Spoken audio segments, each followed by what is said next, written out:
السلام علیکم۔ چقندر کے حیرت انگیز فوائد۔ سردیوں کے موسم میں چقندر ضرور پکانے چاہئیں۔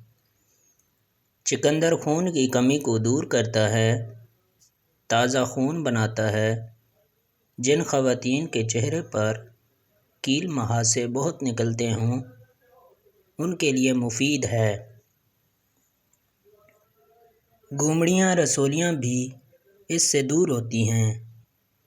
چقندر کے پتوں میں غذائی اجزاء زیادہ ہوتے ہیں۔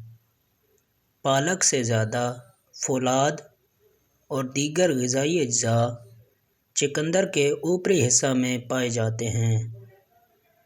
جن لوگوں کو پتھری کی شکایت ہو، انہیں زیادہ مقدار میں چقندر یا اس کے پتے نہیں کھانے چاہئیں، کیونکہ اس میں آکزیلک ایسڈ زیادہ ہوتا ہے۔ امید کرتا ہوں آپ کو ویڈیو اچھی لگی ہوگی۔ ویڈیو اچھی لگی ہے تو ویڈیو کو لائک کر دیں، اور چینل پہ نئے ہیں تو چینل کو سبسکرائب کر دیں۔ ملتے ہیں دوستوں نیکسٹ ویڈیو میں، تب تک کے لیے اللہ حافظ۔